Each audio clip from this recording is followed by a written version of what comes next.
An awesome run to see. Very broken game. There will be glitches on almost every single screen of this game. It will be an amazing run to watch, so please do not go anywhere.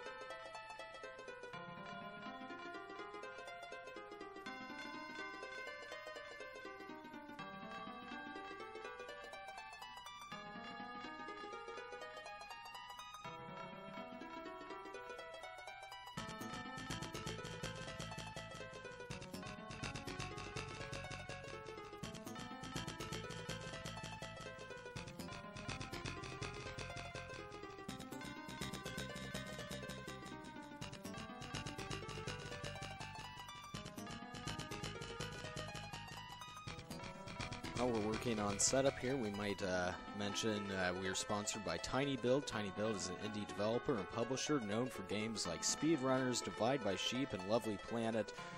Just released No Time to Explain on Steam and Xbox One, supporting and working with indie developers from around the world. Follow them on Twitter at TinyBuild.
Huh.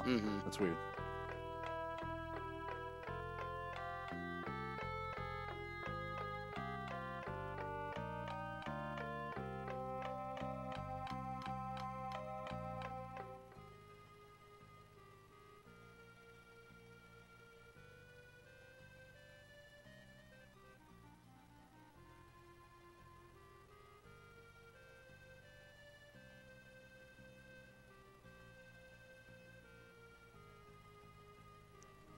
While they're working on that sound issue, we'll give a quick donation here. We got $50 from Freya Daughter, who says, thank you to all the runners, organizers, and staff for their hard work and being willing to give their time to make all this entertainment for the benefit of others. Yeah, I'm fine with this setup. Yeah, I can't hear myself. I don't hear myself. I'm fine. I don't hear myself. I don't hear myself. But I'm fine. Oh, okay, there we go. Testing, 1, 2. Yeah, you got louder. Yeah, you got loud in this stuff now. Testing, testing, 1, 2, 3, testing. Oh, there I am. Yeah. Okay. Yo, what up? Yeah, there we go. We good. All right, now we good. Yes. Yeah, we got it. There's no reason. Yeah, Yeah, it's all. Yeah, that's good. There we go. Yeah, I'm ready to go whenever you guys are. Shouts to Poochie Darcy for letting me borrow his PS2 that is not messed up like mine. Okay, I'll go ahead and give a countdown from 3. So, 3, 2, 1, go. All right. So what's up? Thank you.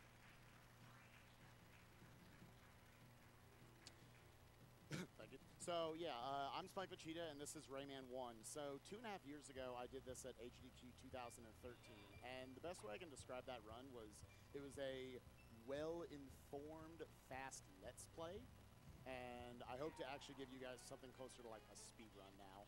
Also, Rayman gets very excited when he reaches exit signs, so you're going to be hearing "yeah" quite a bit throughout this.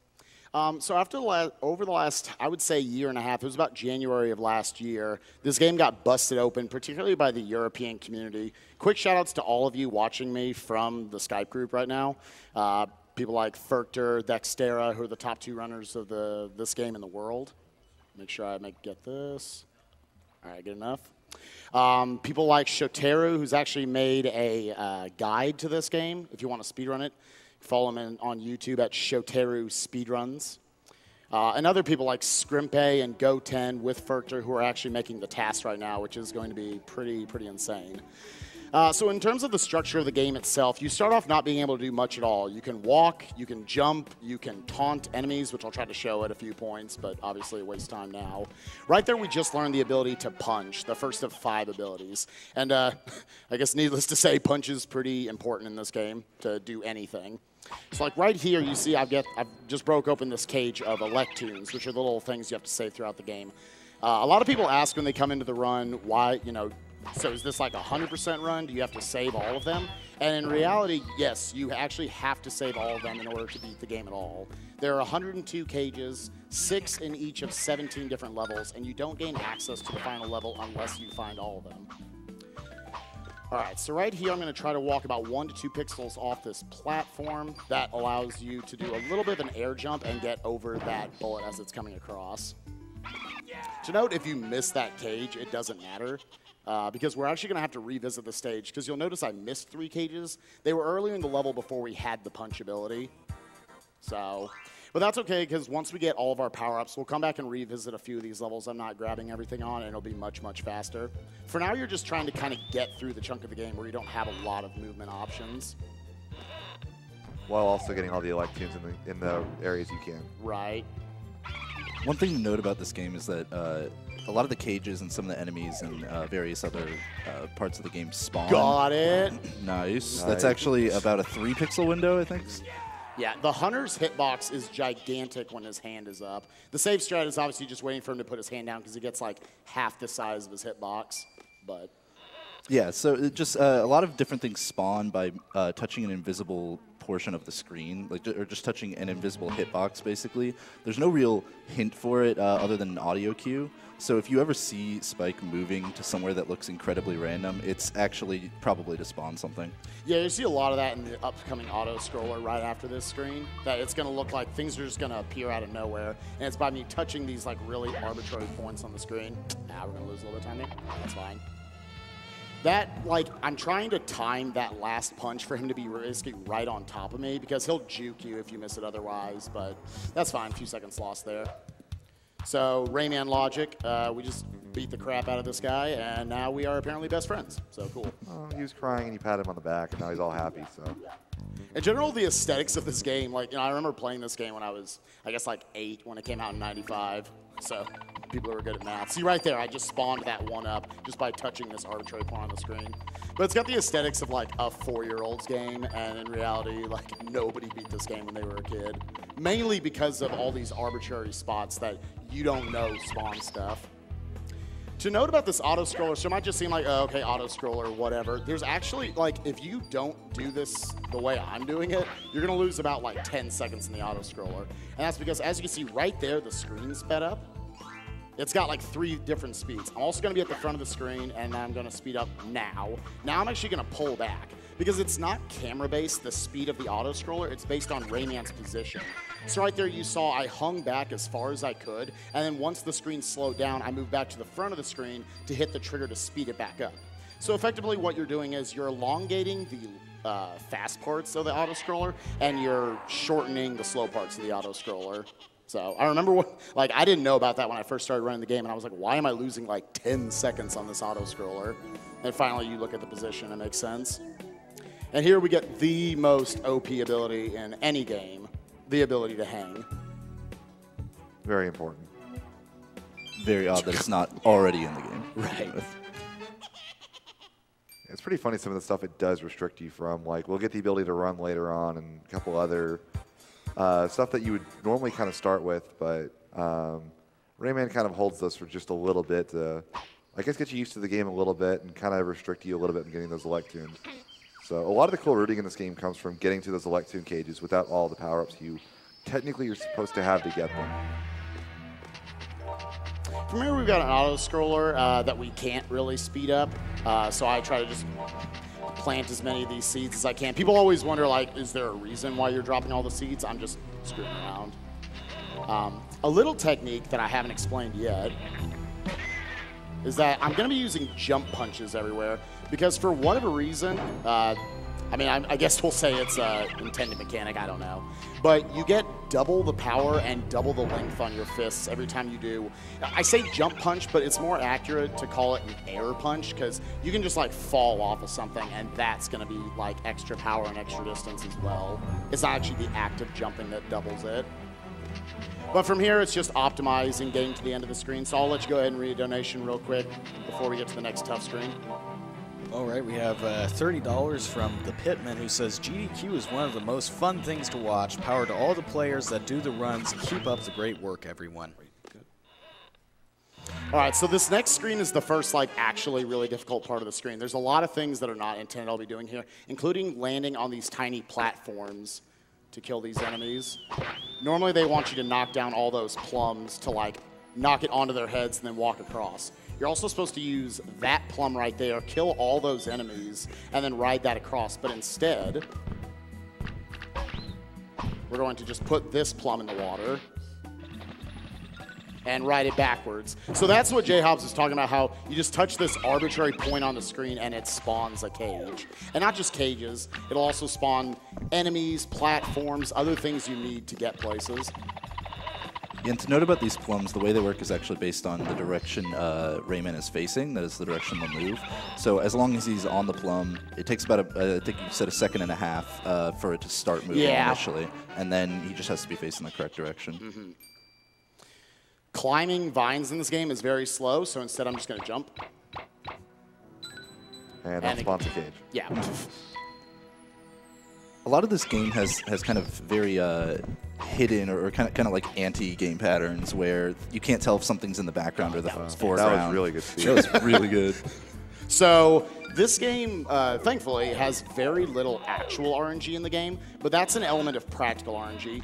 Okay, cool, we got that punch. I wanted to throw the punch right before I landed so I could hit the top of that cage's hitbox before I hit the ground. Because if I hit the ground and then I punched, it would have not reached the cage, and then I would have had to take a slower route to the end. Right. As he was saying on RNG, there's no real RNG, but those plums, any slight angle change completely changes how those move, and you really can't control what parts of the stage those plums hit. So there are times he'll do it and it'll start to slide and he'll get no speed. There's other times where he'll go too fast and he won't actually bounce in this position where he can jump onto that platform.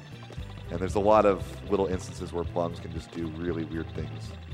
Yeah, and when he's moving down a slope with those plums and punching backwards, you might think, why is he just punching the ground backwards? He's actually punching and then ducking so that the fist hits the plum on the way back, which increases his speed slightly. Yeah, since obviously, to note, you do run eventually in this game. Make sure I don't get that guy. Cool.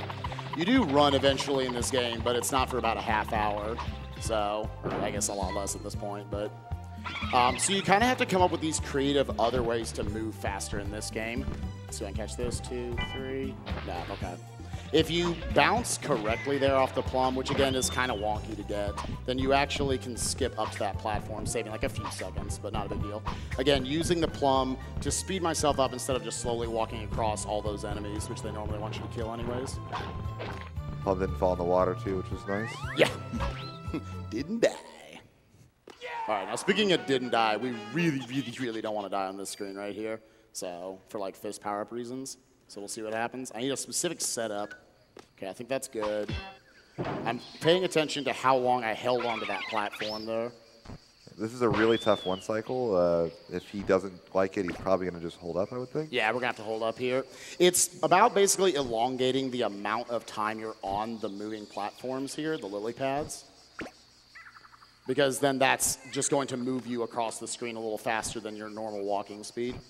That's okay, again, just a few seconds. The biggest thing in the forest, like I'm known to lose a lot of runs here in the forest because you do go for a lot of these tight things. For the purpose of this, I really just kind of want to get through the forest because the game honestly gets a lot more interesting once you get out of here. Yeah, and to note about some of the basic mechanics, I guess we haven't gone over yet in the game, you can pick up these fist power-ups, Spike just grabbed one right now, that will allow you to kind of stack them up to 3 and increase the, I believe, damage and the distance. Damage, the speed, and the distance. When I say speed, when you recoil off of them, when you throw a fist, it comes back to you faster, which actually matters quite a bit for a couple tricks later in the run. All right, plum RNG, what happens? You're going to have to punch it. Yeah, it's going to go over the other side. That's unfortunate. If Yeah. he gets really lucky, it'll fall right down onto that next slope and come backwards. So to note on those power-ups, dying in this game is actually really punishing. If Spike dies, which he will do a couple times intentionally, but... Actually, quite a bit intentionally. Yeah. There's like 10 or 12 intentional deaths we take. And maybe a few unintentionally, though. It's a hard time about. We'll see. He's going to lose his health power-up. So right now he has 5 hearts, but that's because he got a power-up. Normally he'd only have 3. He's going to lose one of his fist power-ups. He's going to lose all of his blue tings. With 100 tings, you get an extra life. So dying in this game is actually really punishing in that it basically removes distance on your fist, removes health that you're going to have on your next life, and you don't get another life faster. So Yeah, the bigger thing when you die is just losing your health because in addition to death abusing, we use a lot of damage boosts as well. Here, if I move too fast, if I'm like right up against the edge of the screen, you actually walk up and just die because jumping on these vines, like bouncing off of them, actually, or like you can kind of tell it's moving me forward a few pixels. So if you're right up against the edge of the screen and then you grab that vine and shoot, you actually void out and die because it hasn't loaded that part of the screen yet. This is kind of a throwaway screen also if you want to go ahead and read another quick donation before we get to the boss. All right, we got $25 from Annihilator. Says, "Hey Spike, best of luck to you and all the other runners this week on your games and putting on another amazing show as always." Nick, thanks, buddy. Sad you couldn't be here this year. All right, so this is the first major boss of the game, Biz or the boss. Well, the mosquito boss. I don't know the lore. The lore we made up, so you might wonder, like, didn't we just fight this guy? So what the story we made up, because we don't know. I don't think Ubisoft cares about the lore of the series, but whatever. Is that this one's red, so we're gonna say that he's like the big bad guy. He's like the leader of the mosquitoes, and the little blue guy or purple guy that you wrote earlier, he became your friend. And you saw when he was carrying that big spike 2 screens ago that okay, he must like he's being controlled by him. That you have to like that he's now forced to end up fighting you and trying to kill you with the big plum. In terms of this fight itself, all of it is based on my position, what sort of attacks he's doing, where I want to hit him. And again, this, just like the first mosquito boss, the whole fight, I'm trying to base it off of getting him to take the least distance possible to get up to that top center of the screen. So you saw me, I actually wasted a hit back there. I like just let him fly by. It's to make him do that where he just does two quick hitters right in a row. Also shouts to hitboxes. And one thing to note about this game is that the bosses are only vulnerable at certain times, but it's very hard to tell when they're vulnerable. So there might be a lot of times where it looks like, okay, well, why aren't you just punching the boss right now? And they're most likely, the answer is that they're actually not vulnerable. With this guy, it's a little bit easier to tell because he was kind of too high on the screen for you to hit him. But for some of the later bosses, you'll see it's pretty obvious that they must be invulnerable, or Spike would probably be hitting them. Right. All those hits where you could see his like nose sticking in on screen, I was not hitting him there because you want him to actually come on screen a little bit because he moves up a little faster to the screen. It's slightly faster. Right there, I hit him as soon as his hitbox was available on the edge of the screen because he doesn't go up to the top center as you saw. He just went straight up, so you can just hit that as soon as you can. Now I'm actually going to take a few seconds here just to show ring physics the way it was for years when we were playing the game, until we found a technique that we lovingly call Fruit Loop boosting, because these things look like Fruit Loops. So here's what it normally looks like. So we're just kind of going along, you're swinging along. Oh, that's garbage though, that's real slow. So instead, if you hold up and you let go of these at a certain time, you can see already you're gaining a lot more speed. Now that by itself, obviously does not make you go a lot faster, but in conjunction with two other abilities we're going to get pretty soon, those being the hover ability and the run ability, we'll be able to gain some major distance and major speed off of them, allowing for some unintended breaks, which we'll actually see right here in this next level. All right, so for whatever reason, I'm holding the jump button. You actually just maintain more height as you're coming off of that platform, which allows you to completely skip like half of this screen and get up to that cage in time. Because normally you come up just short and you just die. Now we have icy physics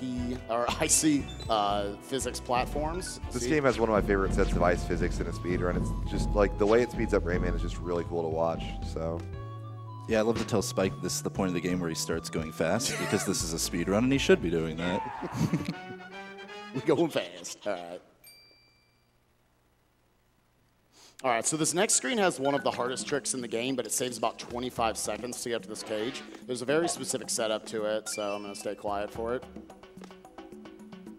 There's basically just a lot of ways it can mess up. If I do this a little too early, I die. If I do it a little too late, then I bonk and I lose the trick.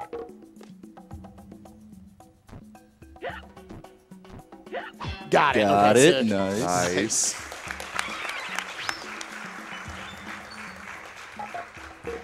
That was found in, was it this year? I don't know. Like, so many little tricks and optimizations have been found in the last year and a half. Okay, that's like a super scary jump, by the way. Because you were like there's some jumps in this game you just feel like, kind of going back to like what Whitwix was saying at HGDQ about Solgren, how it was just like, all right, did it once, nailed it. Like there's so many jumps in here you feel like that's the case. There's one that is literally like a frame perfect trick you have to do in order to actually accomplish it. And it's amazing this game is actually beatable. And it's actually the intended way of doing it too. Right. It's pretty ridiculous. All right, let's have good balls. Yep, good enough balls. Not bad. Why'd you say that?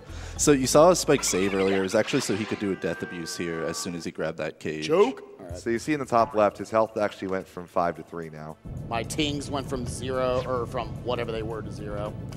Also, right here, this is probably one of my favorite parts of the run. Let's see if I can hit it. This game's just a little bit like Rayman, or like Mega Man. Yeah!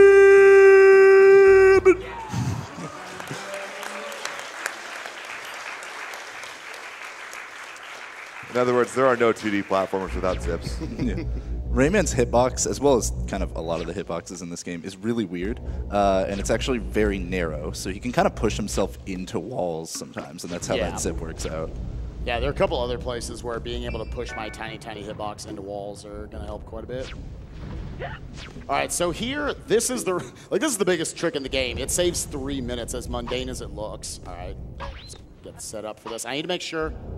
Okay, cool. So as mundane as that might have looked, that was using the Fruit Loop boosting, which again, if I hold up and I let go at the right angle, you're basically thinking of it as like 5 o'clock or 7 o'clock if you're thinking of like a clock hand. I'm able to get this insane speed over there. Normally they intend for you to have the hover ability or the run ability or something else. Oh, what am I doing? That's fine. I was thinking about that trick. Okay. Here I need to walk off a pixel. All right, I should have been doing that for both of them. But I was thinking about talking. Punch, sick, punch. All right. Rayman can kind of just barely walk off of platforms before jumping. Yeah. And it'll still let you jump, no problem. It's got a pretty clear visual cue of when he starts to fall down. You can do effectively like an air jump. Also, here's another little sequence break. If you jump off the very top of the start of those rotating bongos, you're able to get over here, which you're not supposed to get to. You're supposed to actually turn into Tiny Rayman, which you're supposed to use like halfway through this level. But instead, we just go over here. I need to get a very, like, as tiny a jump as possible here. Otherwise, your iframes, you can see, just runs out, and then you just keep getting ejected, and you die eventually. Again, hitboxes are weird. Yeah. So again, we're using a death abuse, because actually from there, it's impossible to get back over. So instead, we just do this. But yeah, to talk about that damage or the trick I did on the screen before that, where I Fruit Loop boosted over to the cage, for that cage alone, that was the only one you could not get to no matter what. Like, you had to play the level a second time, which, as you can see, this level's pretty long. It ends up being like 3 minutes. So when that sequence break was found, it was actually first conceived when I watched Mecha Richter doing a blind playthrough of this.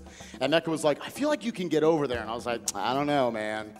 And then we found all these different, like, it went through so many transformations. There was one point where there was like a triple frame perfect trick you had to do to like lure a lightning bolt up there. And then you like just hang off the side and then like it boosts you over and you can like barely catch the edge.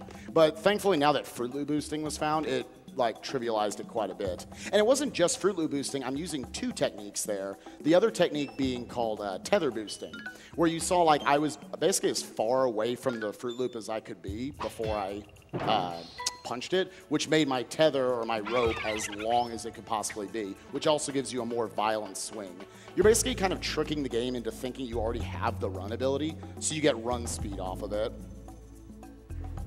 One thing to note is that these exit signs to finish the level, their hitbox is basically right on the ground or right about where the sign is. So yeah, to the left and the right going down, yeah. Yeah, so it's actually pretty small, and there's a lot of cases where you're supposed to jump over it to go get a cage that you wouldn't really know until later when you didn't have all the cages. It's pretty cruel, actually. This game is actually it's kind of evil in that regard. We'll see some cages later on that are right next to the exit sign, but you need to kind of stand right next to it to spawn them. And you'll see there's a lot of cases where you normally have to backtrack through an entire auto-scroller just to get one cage. Right. Yeah, people always describe this game as super difficult. I think the more accurate term is just that I like Ghoul's term, unfair, or just like cryptic. Cryptic, yeah, those are both good words for it.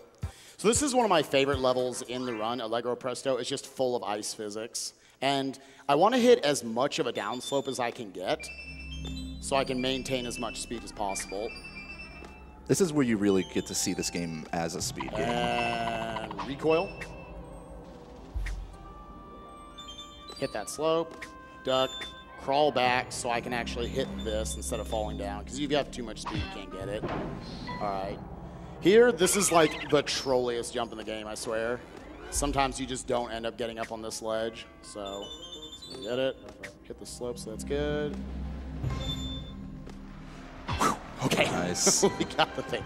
Okay, that thing's stupid. All right, now I'm going to try to pull back here, jump up, pull back now, land in there, throw that, turn around, already land up here.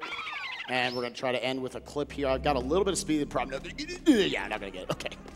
If you need to make sure you have like 0 speed there. I was a little too far left, but you can clip through. You notice the slide platforms or whatever you want to call them. There's little points where they start to angle up, and you can actually clip through there if you do a specific jump at a specific time. For this screen, I'll just kind of let it, I don't know, describe itself. The horns push you.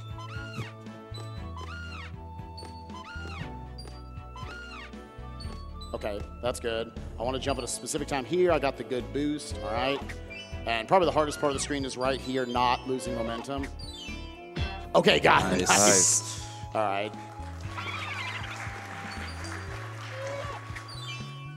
Yeah, that's actually a lot harder than it looks. Basically, if I jump a little too early there, I end up slamming into those spikes, and it just kills all my momentum. Or if I go on the ground there, which is easy to do, then I only get 1 damage. By the way, your midair movement in this game is absolute trash. So. Yeah, so right there again, spawning another cage by moving slightly off screen. They intend for you to jump onto that platform, but it would then fall, and so it's a lot faster for him to just hit the spawn point. You see, I have to route out like where on each of these slopes I land in order to gain as much speed as possible, because obviously going up slope also kills your momentum. So it's important to route out where you drop onto things. Can I keep momentum here? Nope. If I like just walk off the edge of that without stopping, then you can carry that momentum into Tiny Rayman. There's thankfully only like 30 seconds or so, maybe close to a minute's worth of Tiny Rayman in this game at this point in the run. Yeah, they keep trying to cut out it everywhere they can because Tiny Rayman is pretty terrible. Why don't you explain why Tiny Rayman is so bad, Spike? It's trash. Because he's tiny. Different physics. Okay, we got up here. Doesn't matter. And yeah! Okay, wait a minute. Okay, sorry. And one more of those.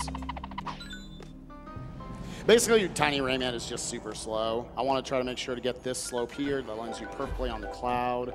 Now I'm going to land. What they intend for you to do is go up to that platform I'm on right now, which spawns the cloud, and then jump up on the cloud, which spawns the exit sign. But if you just jump out there, you can skip those steps. I'm going to try to do a clip here just by walking into this, then walking back over. Need to make sure I don't take damage here. Good. Walk up here to get a little bit of speed. We're then going to use a big recoil boost here. I'm trying to jump up slopes. Don't clip this idiot. Okay, sick. Now we turn around here, slowing us down just enough, then turn back around here for another recoil boost, sending us real fast. Don't run into this guy's hitbox. You want to land on the ground because obviously the knockback would make it to where you have just not enough iframes to get all the way through him. Yeah, so every enemy and kind of move in this game gives you a different amount of iframes, which are invincibility frames if you're not familiar with the term.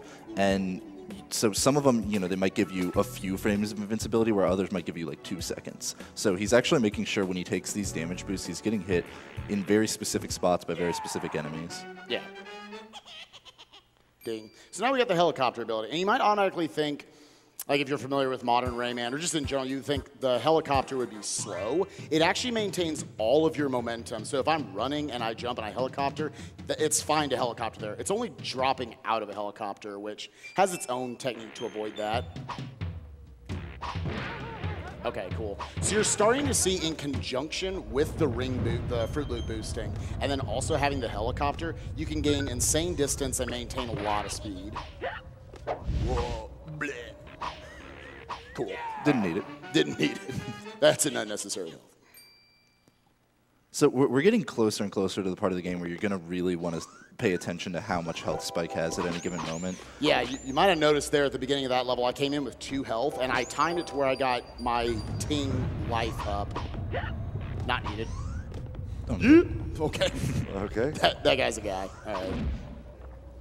But yeah, it becomes very, very easy to die in this game. And once you die, you drop back down to 3 health. So it can become very easy to death cycle in this game. Right. And Spike has to do a lot of damage boosting, so he really has to keep track of his health.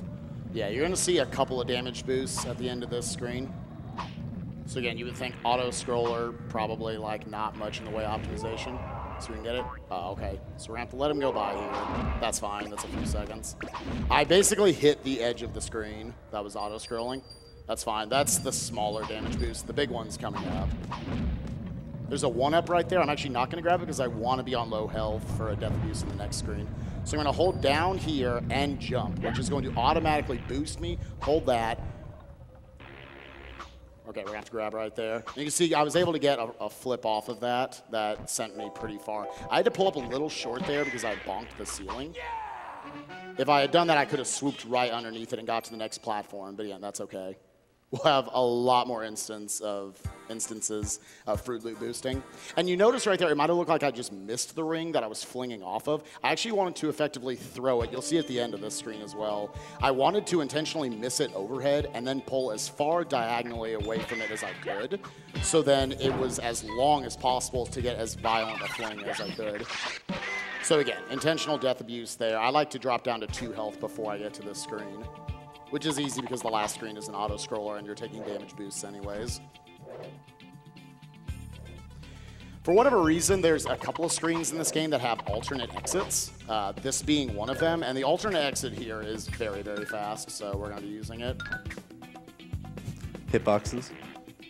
Just move right through the spikes. You'll see actually Spike will do that a few different times where he'll just move directly through things, and it's just generally because Rayman's got a weird hitbox. This game is also very well programmed as well.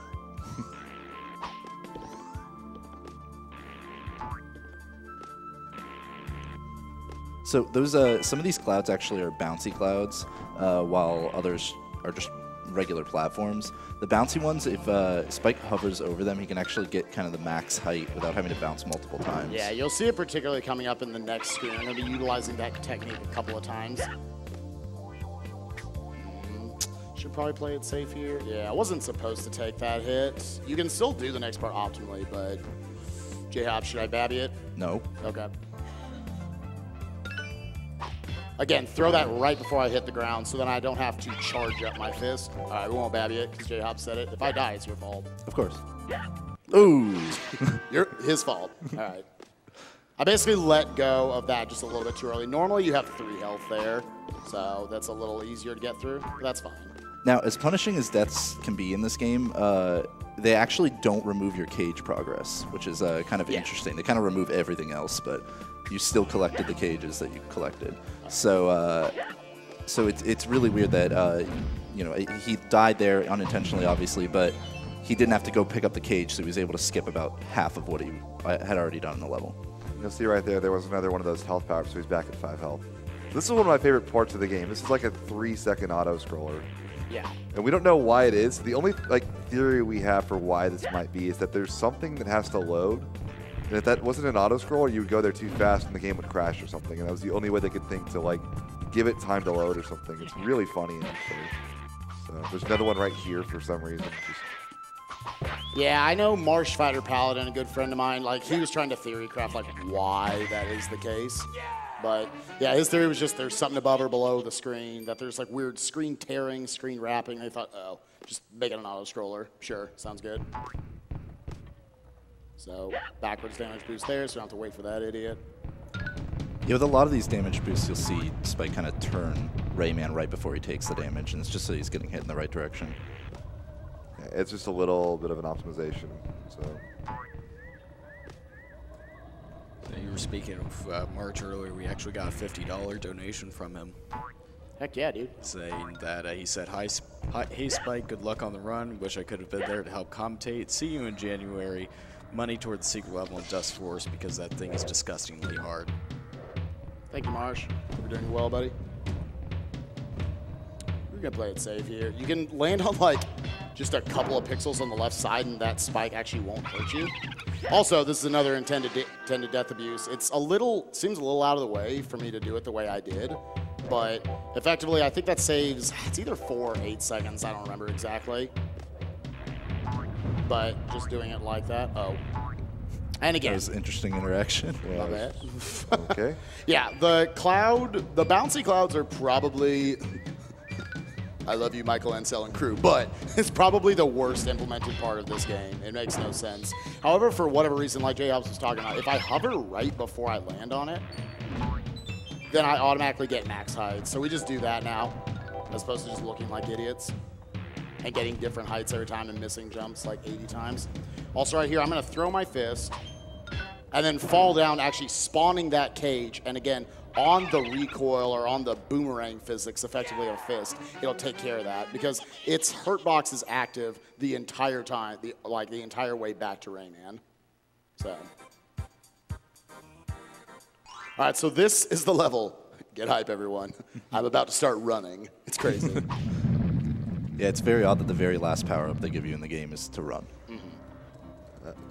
Our kind of thought on that was that they tried to kind of restrict how many cages you get to, and the idea is that one of the more useful power-ups for getting cages is actually to run. So they intended a lot more backtracking, but since we have all these stuff that's not really intended, like Fruit Loop boosting and all these damage boosts to sneak in areas you're not supposed to be, we're able to get to a lot of cages we're not supposed to. But we're instead of doing all this backtracking, so. Yeah, and before running, we just got the power-up to be able to actually use the helicopter move to move up and down. So before, the helicopter move only lasted a certain amount of time, but now it's actually infinite, and you can obviously keep mashing the button to move higher. Yeah, and to note, it's not an ability that stays. It's not a permanent ability or anything. It's level dependent. Yeah. So he compares this a lot to, you guys know Bramble Scramble from Donkey Kong Country 2, where you mash and he goes up. So Spike is over here mashing furiously to make Rayman go up as fast as possible.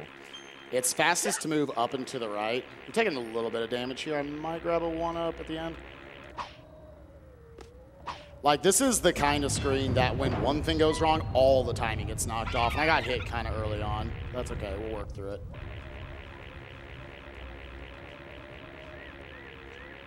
Once again, these hitboxes are very wonky, so there's a lot of spots where it looks like he should get hit and he doesn't, or it looks like he definitely shouldn't have gotten hit and he will. So it might seem like he's taking things super safe, but it's probably to avoid 10 pixels of hitbox that shouldn't be there. The technique you end up using there is moving up and to the right while mashing will actually move you like forward the fastest. And if you want to drop down, then you actually don't want to just let go of the button. You want to punch because that completely cancels it. And it cancels out a little bit of just slow movement actually dropping down.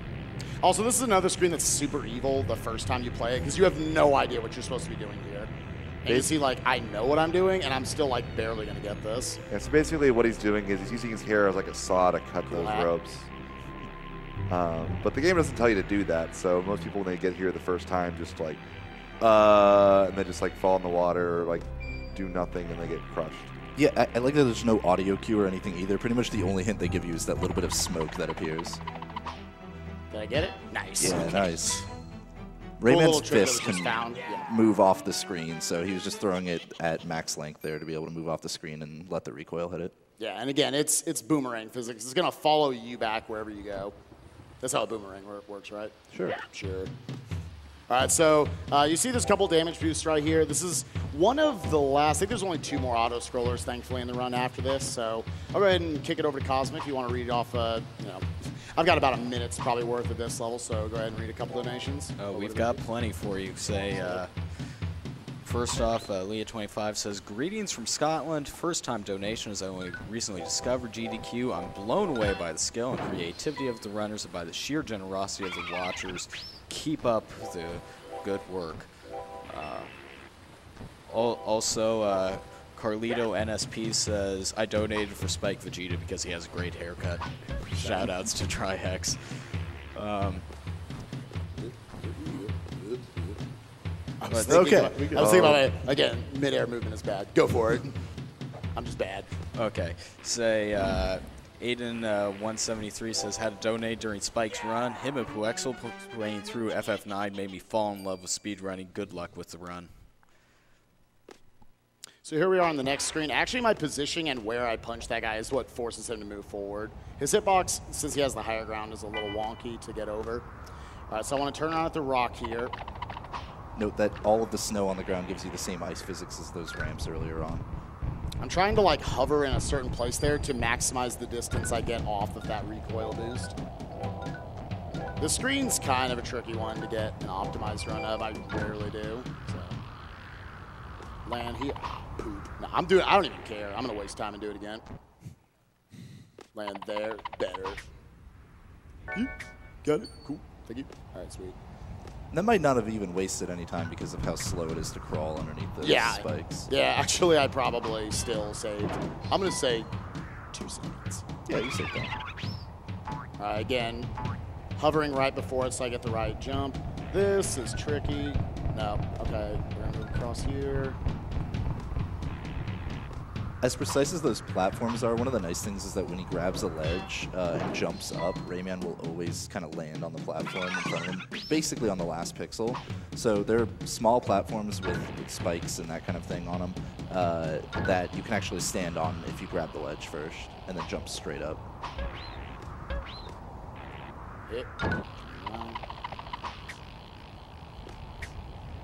We don't need the one up. Let's keep going.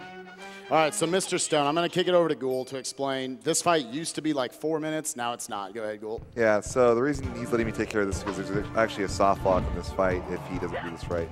But basically, you're supposed to kind of wait for it to spawn these quads so you can go up and hit that giant rock and hit him in the head. But as you see right there, he's able to kind of damage boost and then jump on top of the rocks that he uses to attack with. So get up to the head again and hits, you see right there. And every one of these has like a different timing, different positioning, different ways of getting up to the top. So basically, he's able to skip just a ton of cycles and hit this guy way more often than he's supposed to be able to. Imagine every 30 seconds I get a hit. I've already had 5. This is the hardest hit. Let's see if we can get it. Got it. Nice.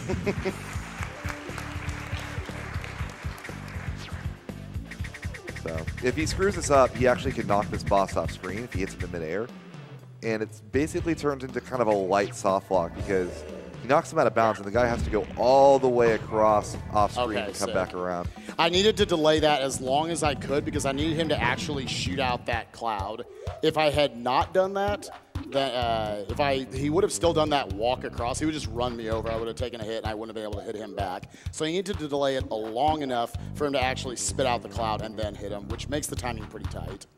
But with that, honestly, Marsh and I have talked about this. That's one of our favorite parts of the entire run. Again, cut off like 3 minutes right there. So much creativity and jumping off of those. Basically, just imagine I'm just like mashing through those to jump, get hit, hover because I'm mashing X, and then jump off of it to throw the punch. It's one of the few boss fights in this game where you're pretty much doing something at all times. Yeah. A lot of the boss fights, it's kind of standing still in a specific position to manipulate the boss, but now when you actually are basically moving the entire time. So now we can finally run, Kratz. All right. So now we're going to be going back and cleaning up, I think it's 4 levels. Didn't quite get the right damage boost there. That's fine. Throw the punch, jump up, spawning it, and then it'll be right on top of it. At 1 health here, need to be a little careful. As you can see, these rock shards are starting to come up, so you need to kind of just keep track of them. Especially when I'm coming back over here. Okay, we're good. I don't trust that on 1 health. I'm going to stop there. Yeah, get some health right here. Barely get over that guy, but it's pretty risky to do on 1 health. This is one of the 2 dumbest design jumps in the entire game. Oh my God. Wow, first try. It looks ridiculously easy. That was the intended way for him to do that jump. Right. And it's... Ghoul and I spent a few minutes trying to do that. We tried to do this for a while, and neither of us could get it once. I don't think I even got particularly close. It's really dumb. We just assumed, we were trying to do a sequence break or something and we were being bad, but that's actually the intended way of doing that jump, and it's only a few pixels of leeway. Yeah, so we're assuming it's kind of like the whole Solgren thing where they tried it once, said, oh, it works. Yeah. It can't be that hard if we got it first try. And no, it's awful. For both that and another jump I'll mention much later in the run, they apparently figured that out when they made the PC version of this, and they just added another ring in between those. So you tell they figured it out. Once again, you need all 102 cages to beat this game. So it's almost amazing that the PlayStation 1 version of this game is actually completable. So why do you run the PlayStation 1 version, Spike, instead of the PC version? Just the version I have. PC version's got a lot of differences. The biggest thing is it has the cage placement is completely different. To note, there's lots of subtle differences with this game across all different platforms. Let me try to time this right.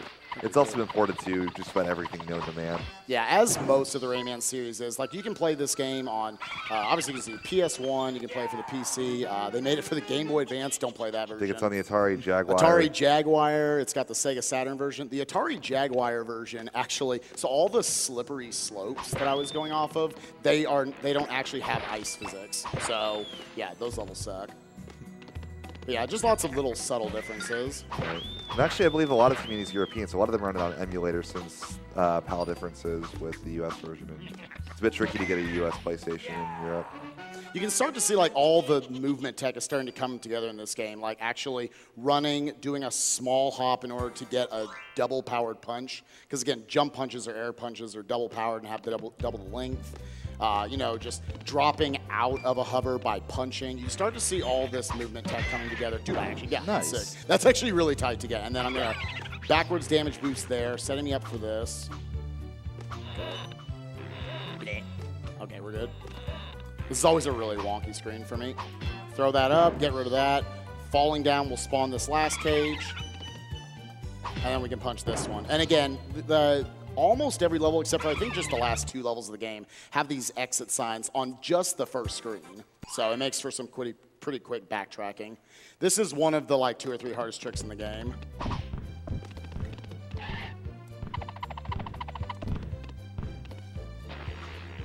Oh my God! You can only grab the tan part of that.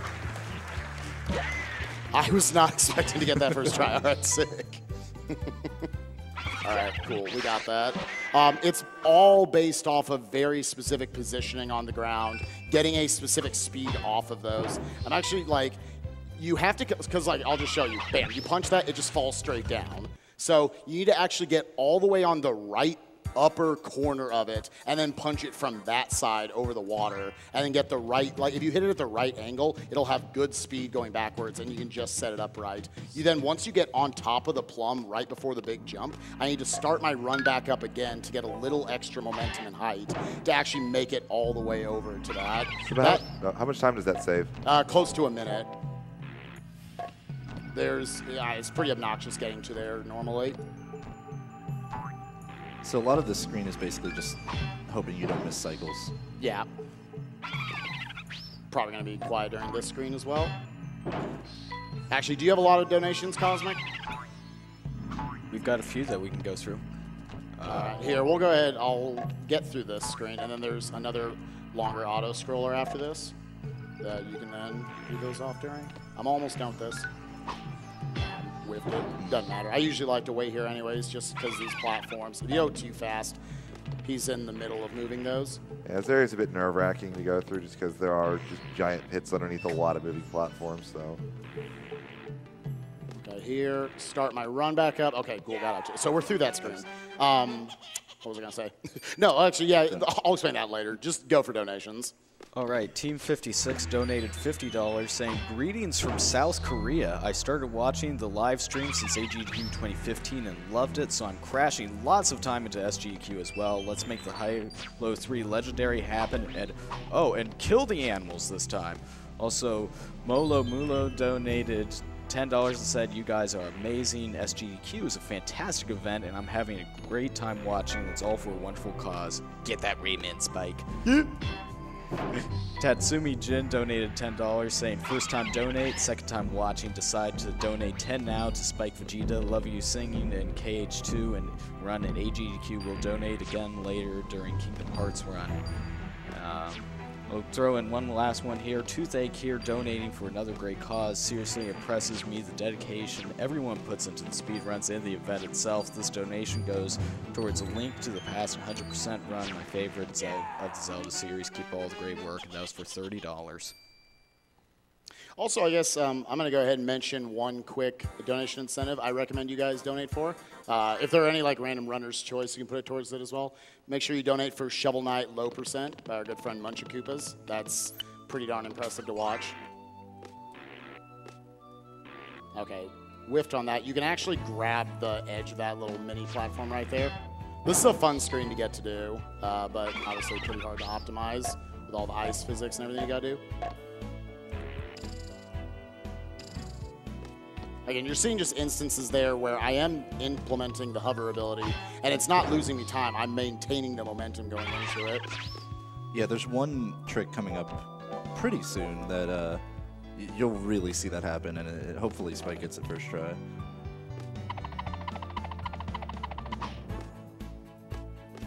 Ooh.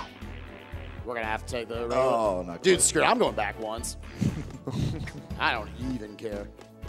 I'm going to come in 45 minutes over estimate, but I'm going to get it. Is that actually okay?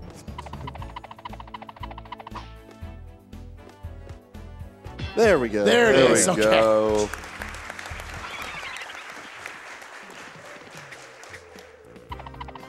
Again, recoil boosting is pretty violent in this game. We're Tiny Rayman. Yay. I'm so glad we're almost done with it. Yeah, so Tiny Rayman's actually based on just when he hits one of those, what do you call them, wizards? Well, yeah, wizards, Yeah, fairies, whatever. Yeah, one of them right there. Switching between Tiny and Big is just by touching one of those. Later on, you'll see that he'll actually get Mini at one point and just wait and touch the same fairy and after it's able to be touched. Yeah, again. it's got like a cooldown on it. You'll might have noticed a fairy back there that I avoided. That's just a troll fairy. If you accidentally run into that and you have too much momentum going, then you'll just jump in the pit and die. That guy is an absolute, like, I won't say anything bad, never mind. He's a jerk. He's a jerk. He's like the best offensive lineman in this game. To get past those guys, you normally just have to kill them. They'll just infinitely knock you back like jerks. But if you like throw your punch and jump right at the same time, then his AI tells him to duck underneath it so you can confuse him and go back and get over him. So right here, you might think like, why didn't I take that exit sign right there? Is there more stuff later on in this level? There's a boss, but we don't have to fight him. In order to get to the final level, which you can see over there on the right side, Mr. Dark's Dare, all the game checks for is that you got all the cages. So there's like a probably close to 4-minute boss fight I skipped by just not going there. Does anybody actually do a category where they fight that boss, or is it? Yep, Mr. Sax % is his name. So again, to repeat about the kind of ring physics, if he's holding left or right when he's jumping out of the rings, it's actually going to increase his height that he gets out of it, whereas if he's holding up or down, it's going to increase the horizontal distance he gets when he jumps out of it. So sometimes you'll see that he'll actually be swinging kind of slowly, but making sure he gains a lot of height, whereas most of the time he's actually going to be going for a lot of distance. And if one of you wants to explain like why I left there, this is one of the scariest, if not the scariest screen in the game. If you want to explain why I exited out of the level right there. Yeah, so when you die, we mentioned before, you kind of lose your fist power-ups and lose all your teens and everything. The fist power-ups, actually, if you leave the level and come back, without actually finishing it, you'll get the fist power-ups back. So sometimes after Spike will die, either intentionally or unintentionally, if he needs those power-ups, he'll actually just immediately leave the level and come back. Right. This is a really difficult level because if he ever bonks into the ceiling, he'll lose all of his horizontal momentum, which, as you can see, would cause him to just miss a platform. You can kind of see there, I just like dead-ended in midair because I went a little too high. That cycle is basically a god cycle, so it's pretty common to miss it.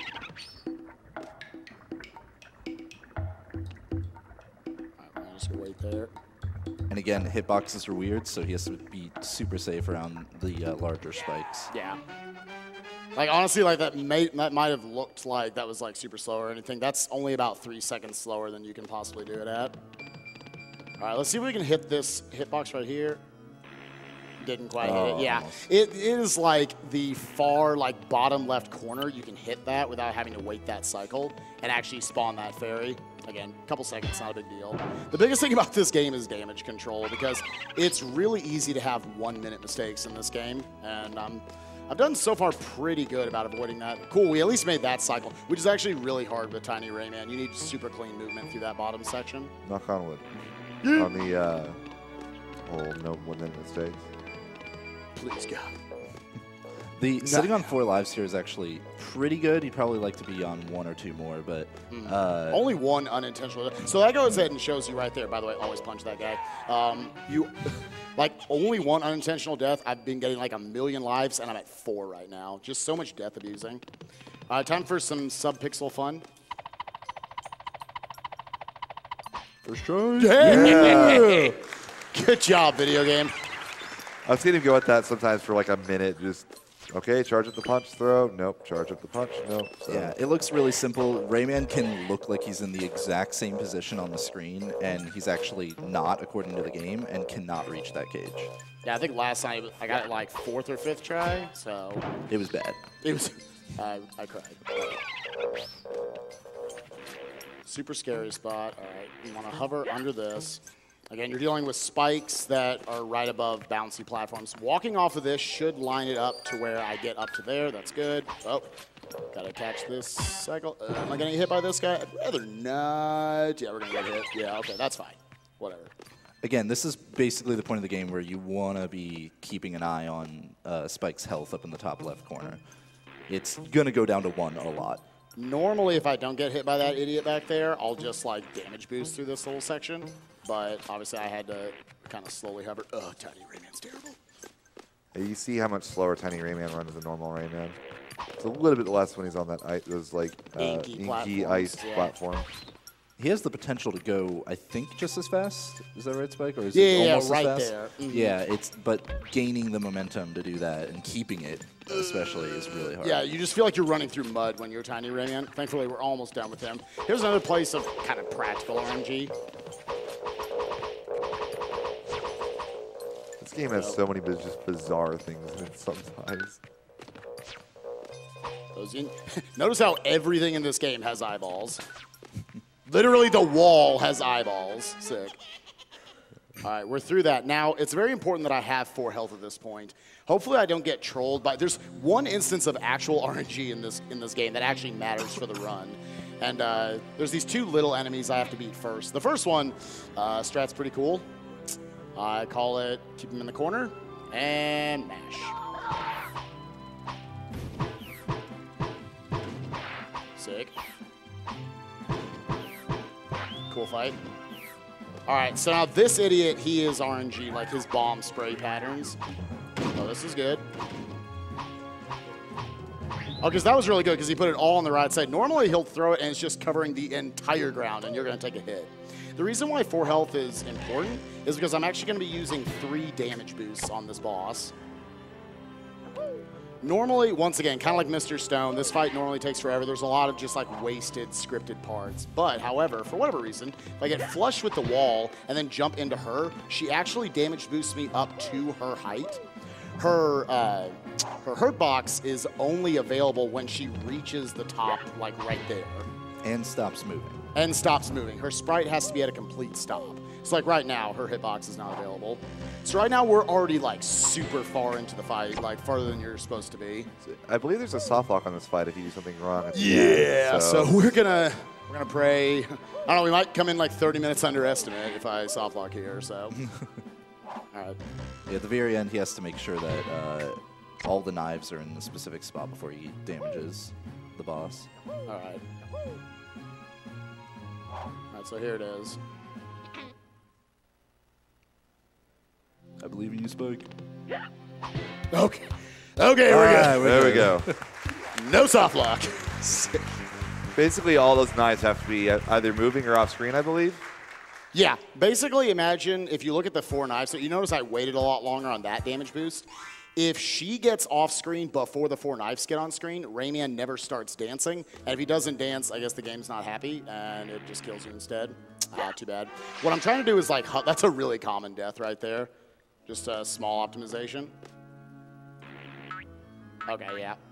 Again, you see me try to kind of like hover into place. Yep. Again, using that kind of boomerang effect. Normally, like, because I only had 1 health here before, it would have just been an instant death there. Still a little faster, just go ahead and do that. Again, he's been getting lives everywhere. We're down to 2. Yeah. And 2 unintentional deaths. This game can be really punishing. Along with just being difficult Cool. casual. Okay, that movement is actually super tight to not get hit by that hunter. All right.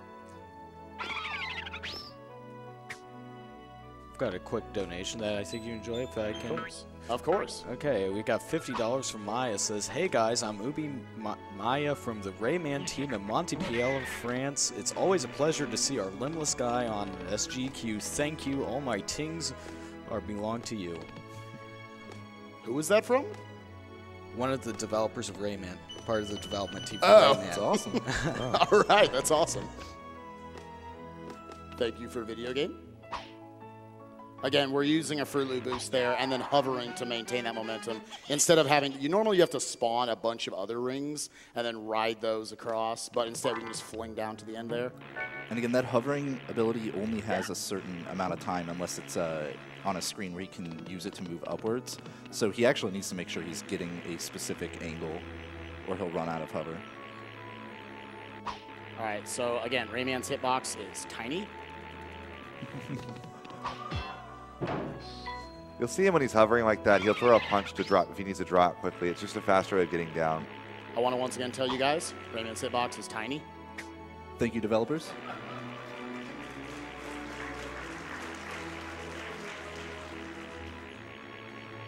Also, sometimes if you get there at a bad timing, those pencils will actually spawn in different timings, meaning they're both going inwards towards one another, so you can't get past it, you just die. It's pretty sick. All right, so from here, there's 2 places I'm always going to take damage, unless I just want to go really slow. One right here. Like, I'm not hovering down through all that crap. Also, this music is so good. The music in this game in general is really good.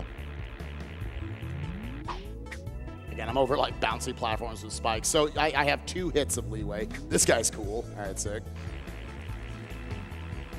Yeah, there's a lot of times where Spike will damage boost while crouching, and that's just because crouching is incredibly slow. He'll either damage boost to avoid crouching or damage boost to avoid having to stop crouching. Yeah, to like, you know, you would have to go all the way backwards there to not get hit by the little, I think those are called dark tunes? Anti-tunes. Anti-tunes. There's, oh, come on, dude. How evil is this game, right? You just went through all that, and then they're going to spawn a cage right below you as you're running into the exit sign. Is there even like a visual cue that, oh, hey, Nope. it spawned something? Or it's just like, You just see the spikes. You don't see the cage. All right, so I'm going to miss this trick real quick. All right, let's see. Yeah, okay, cool.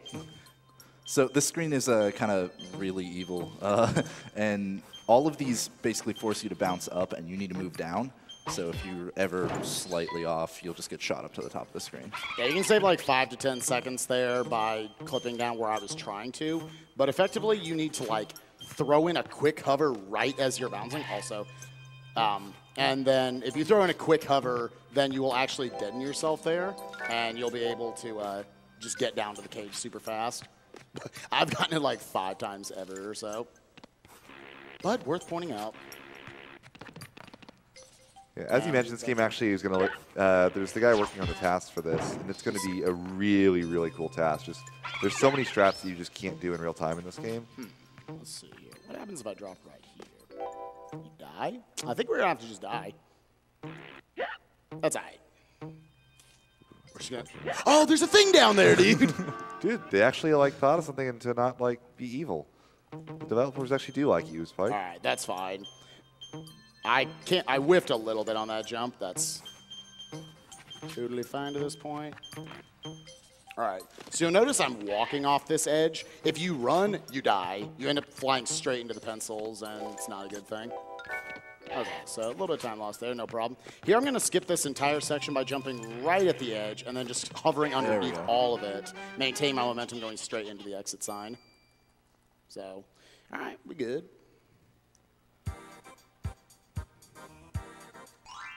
All right, Space Mama's Crater. That's going to make one trick here in the first level a little harder. Hopefully I can still get it. Because, again, that death being unintentional, I am now down a little bit of fist power up. I don't have a quick way to just get it back. Yeah, he did get back to 5 health, though, very quickly, just because there was a health power-up right along the way. A lot of it's just, like, timing your deaths in a not bad place. I don't believe you need to get the fist power up anywhere to actually do anything. It just makes things a lot more difficult. Spike, can correct me if I'm wrong there. This is actually an instance. There's a trick I could have gone for on the next screen that saves about 9 seconds. It's also the hardest trick in the game, so it's not a big deal that I'm not going to be able to go for it. It's just, again, it's timing when you lose them. There are some cases, for the most part, like, what I worry about is not having the health for all the damage boosts and whatnot, more so than the fists in most cases. It's usually, like, an alternative strat that's not much slower. Let's try this again. Land here. All these are inky. All right, land there. Yeah. Oh. Yeah, this is a super hard trick to get. All right, let's try it again. The hitbox is pretty tiny. It always wants to hit the yin-yang ball instead. All right. Okay, there it is. There we go. That's super tiny window. Second try, not bad at all. Yeah, I'll take it, whatever. There's been so many things first try, I'm like, all right, sick, good job, game. You can tell, like, when you lose one fist power-up, also sick cage placement, right? Okay. There's just so many instances where being down one fist power-up, all of a sudden everything looks like you are barely punching it. You'll see, I'm not going to be surprised if I die on this screen. Okay. See? Yep. And we're already down to 0 lives, so. And it is like a genuine accomplishment to not game over in this game. Everything's so much harder now. Yep. Ooh, good recovery, though. So this is what rings can be when they're evil. So we're just riding across here. We're just having a good time. Welcome to my Let's Play. All right, sick. How's everyone doing? SGDQ 2015. Yeah. Woo! Dude, nice. Alright, gonna jump off right there and then let myself hover all the way. That sets you up perfectly to go there, to get all the way up there. Frame perfect? No. Okay. There's a frame perfect trick you can do there if you jump off at the right time. That puts you right over those spike balls. Generally, when I get it, which is pretty rare, I am not expecting it, so I'll just be like, all right, going, oh crap, and then just go straight into spikes anyways and losing that time. So.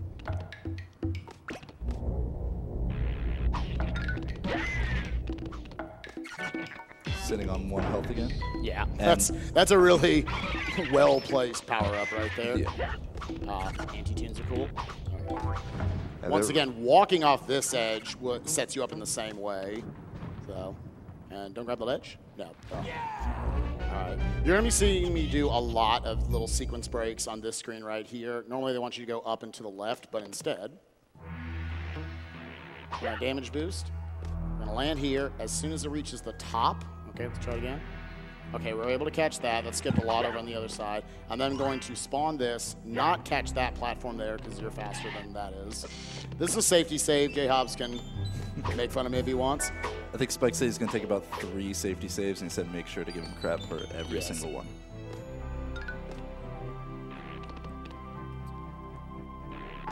Again, hovering to get max height there.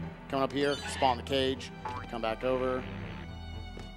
Catch the cloud spawn, which is on a random cycle. All the clouds have different timings. Some of them are based on when you touch them, they'll disappear. Some of them are bouncy ones. Some of them will just be on specific timing.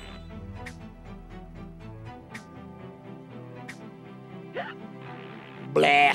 Again, that's why I take that safety save there. Trying to save those frames. Again, he was starting to get up towards 100 pings and already shot back down to 0. So that's why some of these unintentional deaths can be really punishing, because it's almost like you lost 2 lives if you're about to get another one.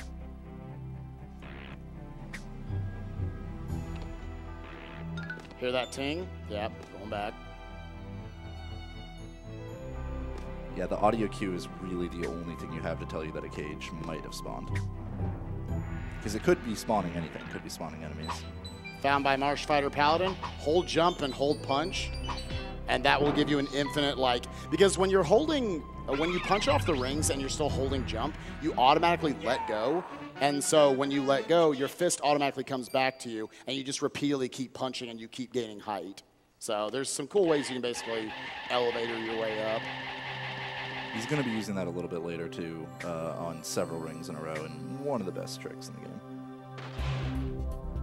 That you're going to nail first try, right, Spike? Right. I'm actually going to have to go for it after the run, because now I don't have the fist power up to do it, but I'll go for it, yeah. I've got a save set up just in case for that, because I had that unintentional death. So this is Space Mama. Casually, she's pretty garbage. I remember I got stuck on this boss for like an hour. That was bad. What you're looking for here, speed tech-wise, you can either listen for her audio cue, or you can wait for it, so like right here. That's when you want to hit her, because that will actually cancel out her attack animation every time, saving about 4 seconds. Right there, I attack her as soon as possible, because once she gets down to 7 health, then it just automatically sends her to this phase, so it cancels it out by itself. You either want to go off the audio cue for when to cancel her attack, or just when her sprite, once again, comes to a complete stop. Now, are these scripted positions for these spots? Or they there's a few variances of it based on Rayman's position, but yeah. It's just crouching in the corner is generally the way to go.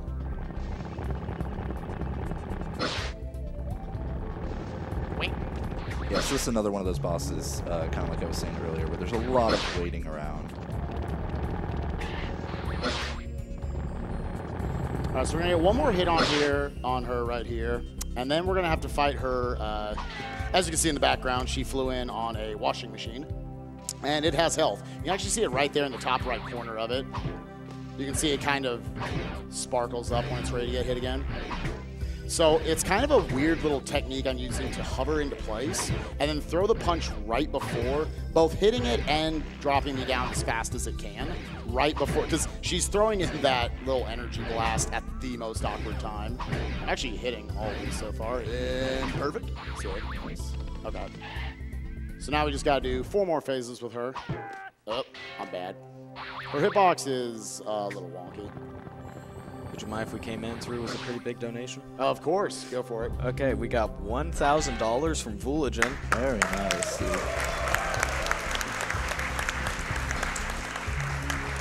He tells us, hey everyone, I have the great privilege of joining my friends Brexel and Essentia for a Chrono Trigger run to end this marathon. In recognition of my friendship with them, I want to name Luca and Robo as follows.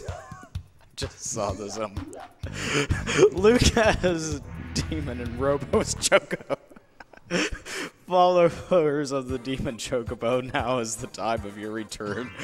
Join me in bringing about the resurrection of our great Savior. So, everybody, please donate for that. Yes. So for those that don't know, Demon Chocobo is a menu option in Final Fantasy VI that we use to kind of mess with the runners of the game at marathons. All right, so this is one of the hardest tricks in the game as well. Let me see if I can get it.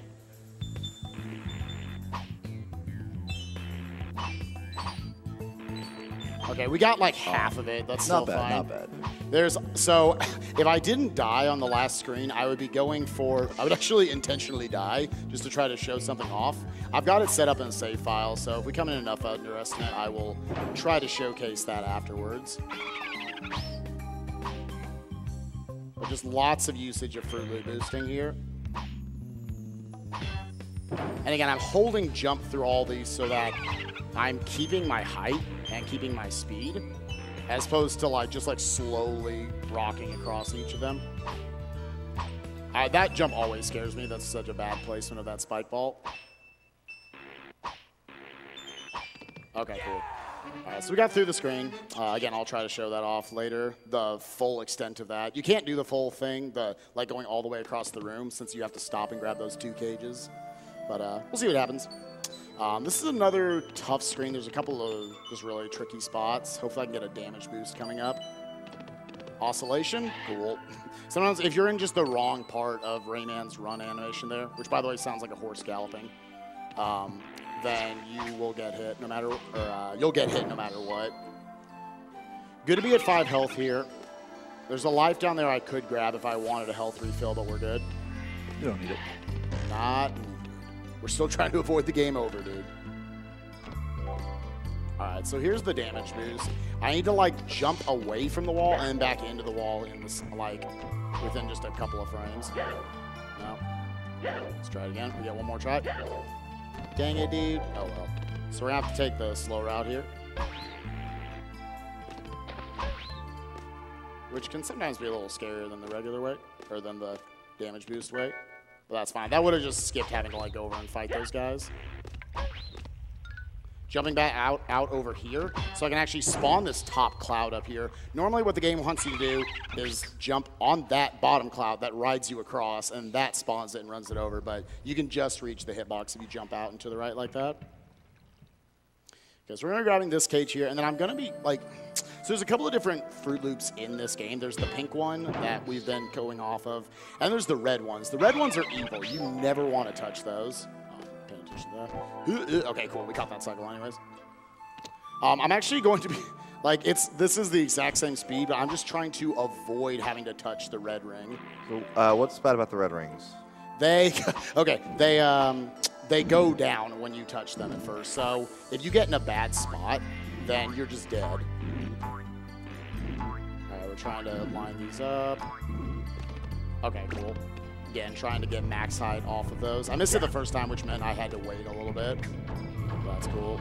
3 health is okay for this situation. I'll hopefully be getting a health refill, or at least up to 4 health on the next screen. Kind of. I'm sure you're okay, where am I going to go? Sick.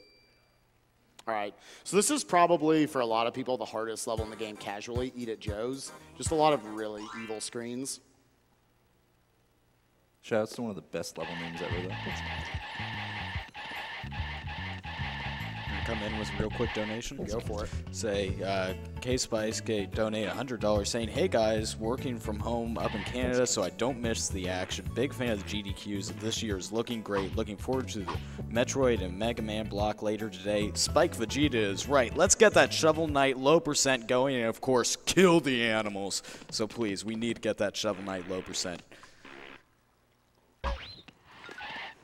gimmick of this screen is that the firefly, or at least the light, is following your fist, not actually Rayman. So what you normally do casually is you just like inch up, throw your fist forward, see what's ahead of you. But obviously, if you've played this game a few hundred or 1,000 times, then you remember the level layout. There's a lot of oh, okay, that's fine. Didn't need it. Didn't need it. All right, we're gonna be able to hover into this. It's gonna make the next screen a lot trickier. So yeah, as I was trying to say there, there's a lot of depth below that plane. Pretty much no matter what you do, you're going to end up running into a hit right here. All right, so.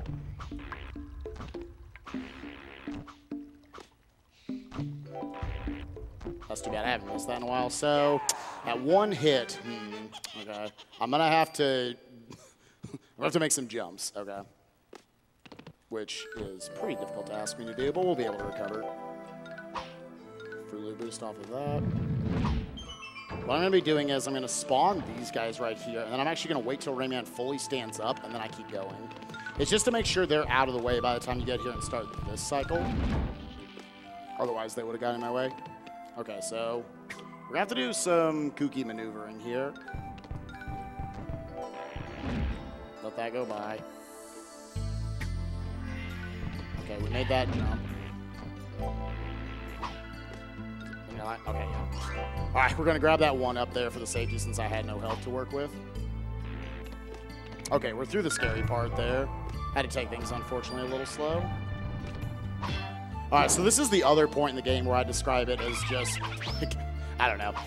Somehow, like, they intended you to do this, like, frame-perfect fling off of this, but because of tether boosting, we're able to make that a lot more doable. Again, in the PC version, they intend for you to have to, or they give you another ring right there in between, making that obviously free. That is the reason that it's amazing you're able to actually complete this video game, at least on the PlayStation 1 version. We're gonna Fruit Loop boost again, over to here. Don't want to take too much damage through this section because we're going to be damage boosting on the next screen as well a couple of times, 2 to 3 times. So ideally I don't get hit again. Jump out here. Spawn both the exit sign and once again the cage. Just expect if you see the exit sign, there's probably a cage nearby. So what happens if you accidentally touch that exit sign without getting the cage? That's a lot of time. Because I have to, like, if you miss a screen on the first, or if you miss a cage on the very first screen, it's not that bad. You just have to re-enter the level and come back in, and you can get it. But if you miss it on anything that's not the first screen, then you have to replay the entire level, which, as you can see, Ida Joe's another super long level. So that would be a couple minutes down the drain. So ideally, we don't do that. Nice little one-up right there. Not more so than the health, or than the life. It gives you the health. All right, so the next screen's an auto-scroller, so Cosmic, you can go for donations if you want right here. Oh, we've got plenty. Say, first we have $30 from Marlord saying, amazing run for an amazing game from my childhood, holding my breath on every jump. Greetings from France. So Gruntlock sends $10 saying, first-time watcher, it's an awesome event for a great cause. If it wasn't for work and sleep, I'd probably watch all day. Greetings from Germany.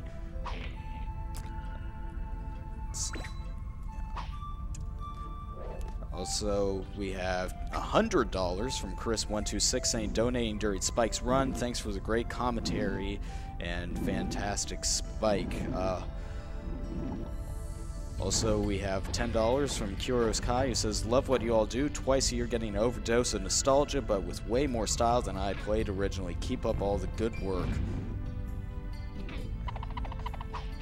We'll get one last one in here from Cooler saying, thanks to all the talented runners, tech staff, and organizers. GDQ keeps getting better and better each year, and I hope that another GDQ will be held in Minnesota so I can volunteer next time around. Keep the donations coming, everyone. Please do keep the donations, and we are getting everybody's donations. It's just that we don't have time to read them all on air, but we've got a lot of great incentives you can donate for.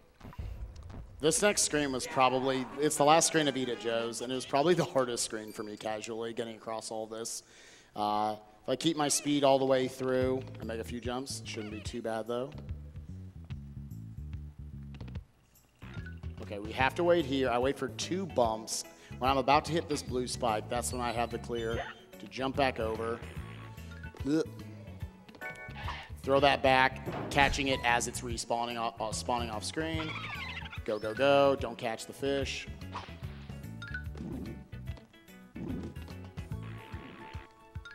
Okay, we need to let this go. Crouch underneath the jerk. Okay, we made it.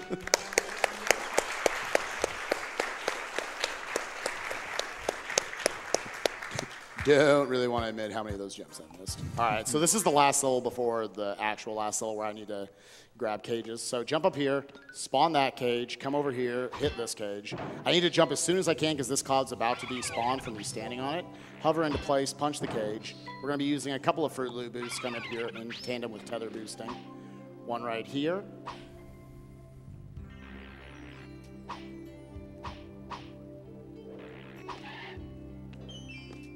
Make this long. Yeah, yeah, yeah. Cool. All right. Yeah, I'm actually not going to elect to grab the safety there. Yeah. Just because J-Hobbs is in the room.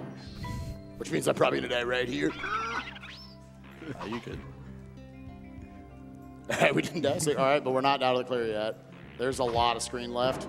All right, now I need to turn back to the left. All right. I was normally supposed to grab a damage boost there, but that only wastes a few seconds.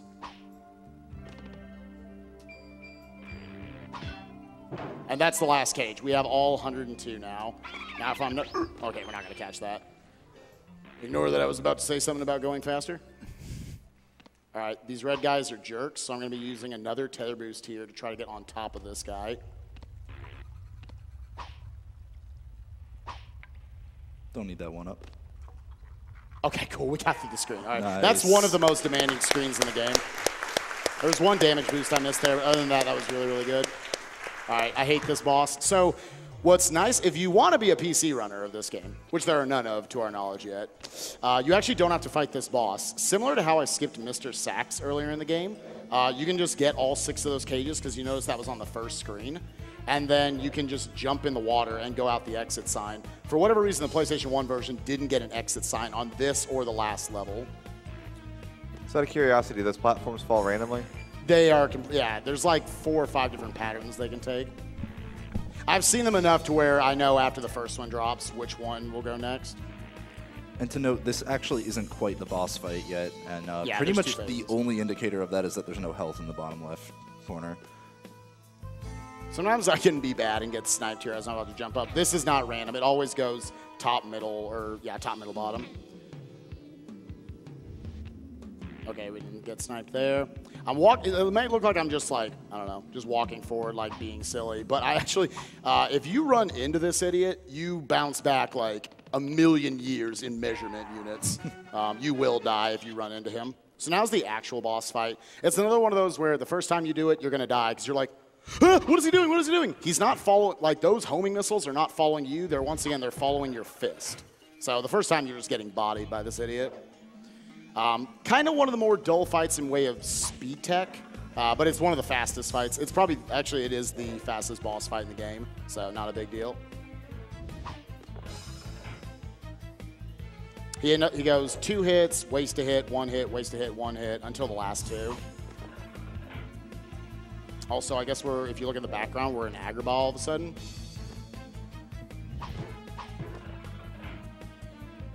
Yeah, and again, not really any speed tech to explain, just hitting the blue orb as soon as possible.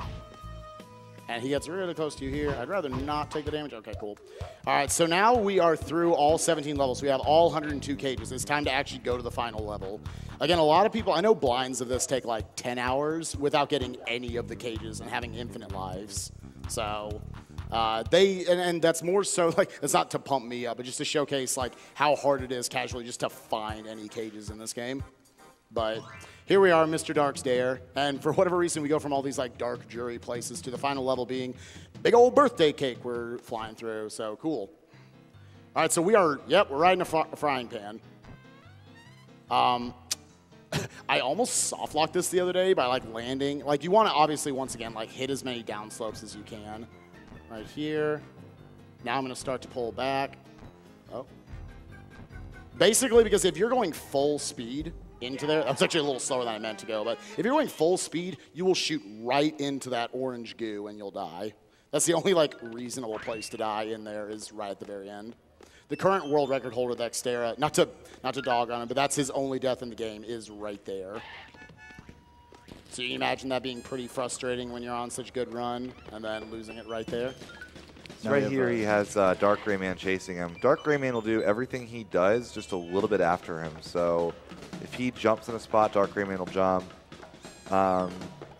So you've seen it. It's in like games like Mario Galaxy later on. It's in other Rayman games, but this is one of the first instances of it. So you see he crawls and paused right where Spike paused.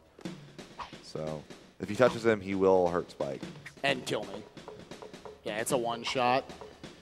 But he's doing your moves, so not too much to worry about with Dark Rayman. Yeah, as long as you don't like miss a jump somewhere, like on one of those clouds, that's the most common place to die to him. I've seen Spike die in a lot of places. I don't think I've ever seen him die to Dark Rayman, so. You do not watch enough of my streams. Okay. So the last major skip of this game is the clown skip right here. I need to walk off this platform in a very specific way. Oh, by the way, what happened right there is he switched my left and right controls. So always fun, little gimmicks like that. Nope. Okay, we're going to set it up again. We got this. There you go. So, yeah. And this guy always hits me. That's fine. You can see why I'm glad I came in with 5 health, because that's a pretty wonky trick. All right, if you jump off the very edge of this, you'll always be caught by this cloud. And if you jump off the edge of that, you can always just hover right into this. This is my last safety save of the game, because with the left-right controls and the slipperiness of these platforms, and a couple of bomb enemies coming up, I don't really trust this section. I don't want to have to go back and have to do, like, clown skip again and stuff. And right there, the left and right gimmick stopped going. I'm actually, okay. Pretty much mid-jump almost. Right, when you're right over a pit. And the gimmick right now is not as bad. Basically, I can't stop running. So, cool gimmick. Now I'm just going to ride this all the way down, keeping momentum, which actually conveniently sends you into a 1-up, refilling our health for the final boss fight.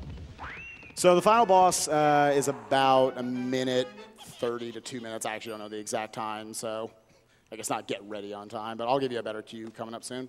So this is Mr. Dark. He's the one who messed with the world and everything, and stole all the Electoons. And you might be sitting here like, all right, epic battle. Let's go, Mr. Dark.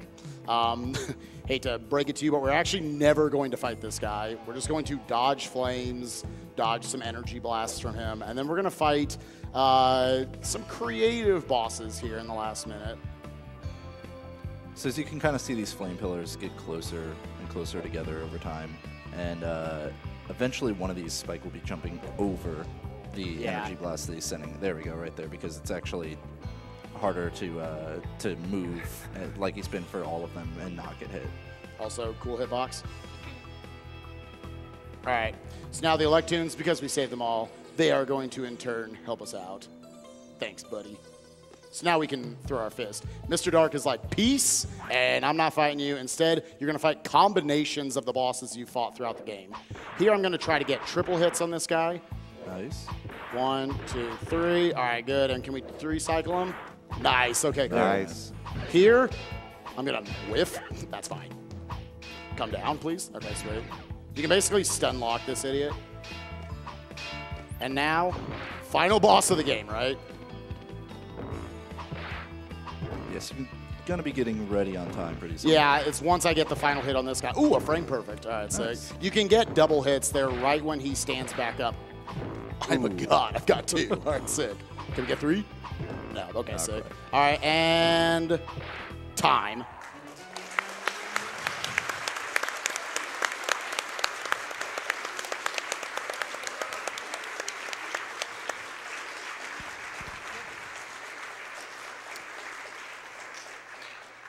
I'm going to skip the credits here because I actually want to try to go and see if I can show off this one trick real quick. What was the time, by the way? Sweet. All right. Good time. Nice. What am I doing? It's not in there, dude. They won't read my memory card. All right. Oh, no. So you can follow me at twitch.tv/IAteYourPie, and I will show it off at that moment. Well, yeah, I guess just thank you to my boys J Hobbs and Ghoul. Neither one of these guys run the game. They're just good friends of mine from other communities, and they both have amazing commentary voices. And thanks for jumping in and helping me out. It's so nice having couch commentary. Thanks to Cosmic for donation stuff. And thank you, ROM and SGDQ staff, for letting me do this run. Thank you to the Euro community. You guys did an amazing job with refining this game. So, thanks, guys. Thank you, Spike, for that amazing run. We will be going to a Tiny Build commercial now.